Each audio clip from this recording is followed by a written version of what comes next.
Greetings, my name is Monty Martin. And I'm Kelly McLaughlin. And we are the Dungeon Dudes.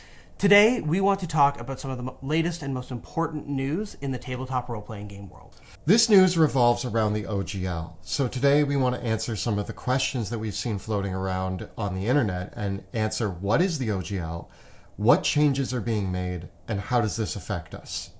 There is a lot to discuss, so let's get rolling. So let's kick things off with the most common question we've been hearing in our comments and within our audiences and our communications, which is, what even is the OGL? The Open Gaming License, or OGL, is a public copyright license by Wizards of the Coast. It was published in 2000 around the release of 3rd edition. It grants the following as an open license to anyone. In consideration for agreeing to use this license, the contributors grant you, anyone using the license, a perpetual, worldwide, royalty-free, non-exclusive license with the exact terms of this license to use the open game content.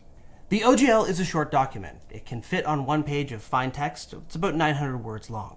But alongside the OGL, there is the SRD, or the System Reference Document. The System Reference Document is a PDF version of the core rules released by Wizards of the Coast as open game content, as defined in the Open Gaming License. There is a System Reference Document, or SRD, for both 3rd edition and 5th edition. And over the course of the more than 20 years of the Open Gaming License, other TTRPG publishers, not just Wizards of the Coast, have used the Open Gaming License to share the rules and game mechanics of their own role-playing games. Since the rules, classes, magic items, spells, creatures, and monsters found in the System Reference Document are released as open game content, there has been a flourishing community of independent creators and third-party publishers which have used this content to create material of their own. The Open Gaming License allows them to modify, copy, and distribute the material that is open game content under the OGL, royalty-free, to create their own materials that they can publish and sell. This includes things like adventures, campaign settings, their own classes, creatures, monsters, magic items, and spells, and so much more. Even complete and transformative new systems that are based on the core mechanics originally introduced in the SRD. The distinctive intellectual property, or product identity, is not included in the SRD. So monsters like Beholders and Mind Flayers, or characters such as Tasha, Mordenkainen, or Bigby, are not part of the SRD. These are trademarks of Wizards of the Coast and cannot be used in the Open Gaming License. So, a spell like Mordenkainen's Sword or Bigby's Hand is instead in the SRD, Arcane Sword or Arcane Hand respectively. This means that publishers creating their own adventures or supplements can reference things like wizards, fighters, the fireball spell, develop their own feats, or even use monsters like dragons and elementals, but they couldn't use, say, a mind flayer or an intellect devourer. Creators can sell their products, and they do not owe any royalties to Wizards because they have used the Open Gaming License. Not all releases for 5th edition are under the OGL or SRD. For example, the books of Tasha's Cauldron of Everything and Xanathar's Guide to Everything were not included in the OGL or SRD. So all of these subclasses, spells, and even the Artificer is not subject to being in the Open Gaming License.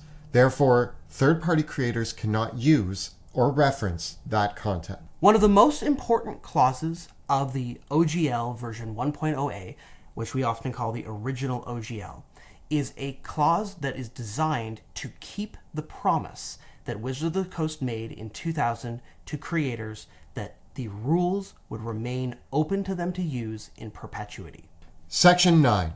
Updating the license. Wizards or its designated agents may publish updated versions of this license. You may use any authorized version of this license to copy, modify, and distribute any open game content originally distributed under any version of this license. This clause was written so that even if Wizards of the Coast decided to change the OGL, publishers could use any version of the OGL that existed previously to publish their content under.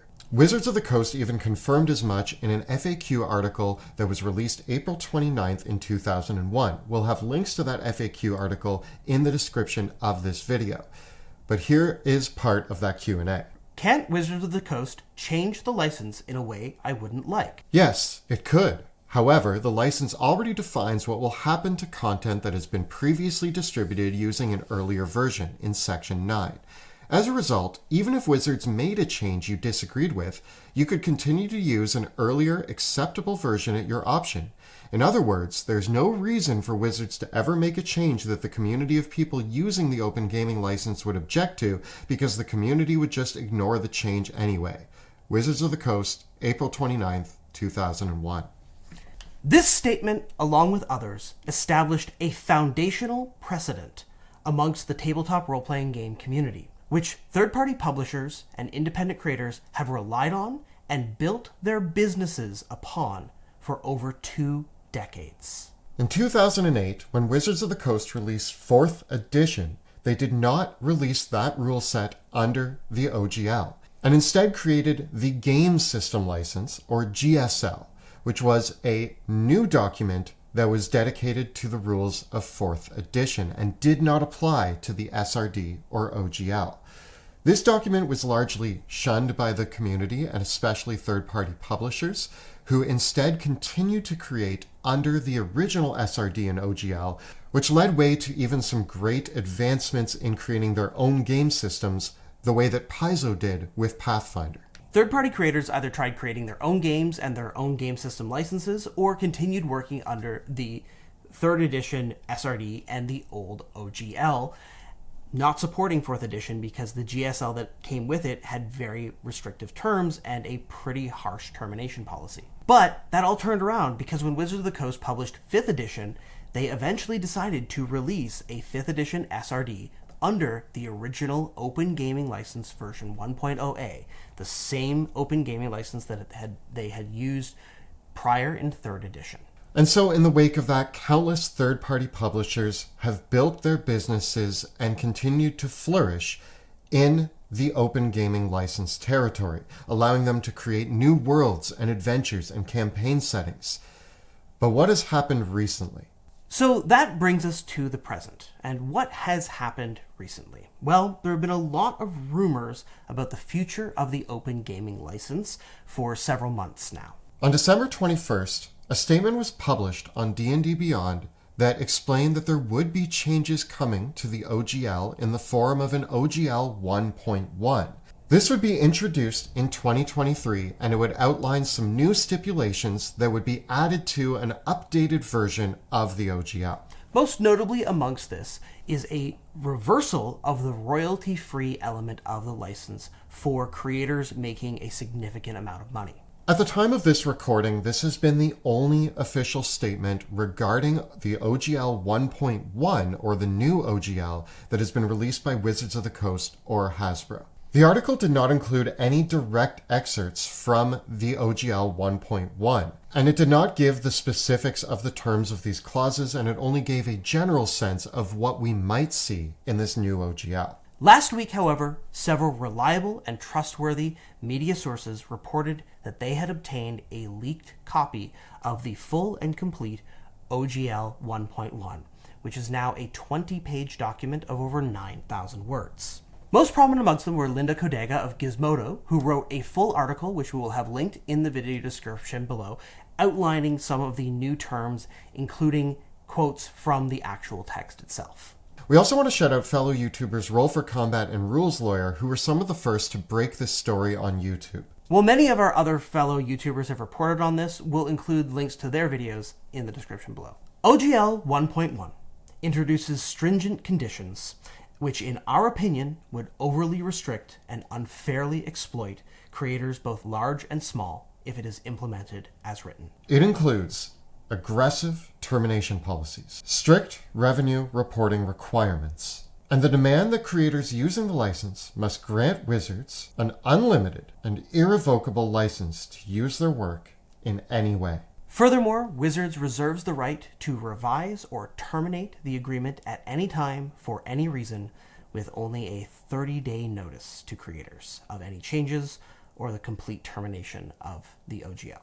By updating and deauthorizing OGL 1.0a, the OGL 1.1 upends an established precedent which third-party TTRPG publishers have relied on for over 2 decades. So how does this affect us, the community, gamers, and publishers? Well, these changes will certainly impact the creations, careers, and livelihoods of countless authors, designers, artists, editors, publishers, and gamers. If you have a favorite independent creator or third-party publisher, they will need your support now more than ever. When it comes to our content here on YouTube or our Twitch streams and podcasts, those fall under the Wizards of the Coast fan content policy, which is different than the OGL. And at this time, it appears that policy will not be changing. So we will be able to continue producing the same YouTube videos and actual play live streams that we have been able to do before. However, we had filmed a build guide and another tier ranking video that we were planning to release this week when the news dropped. At this time, we are pushing those videos back, and we are filming this as well as another video that we will be releasing Thursday of this week. When it comes to the works that we have published under the Open Gaming License, which includes Dungeons of Drakkenheim and Sebastian Crow's Guide to Drakkenheim, the honest and transparent answer is we do not know how this will affect those projects yet. We have been discussing these matters extensively with our project partners, and our focus is on protecting what we've created and delivering what we've promised. When we know more, we'll share that with you.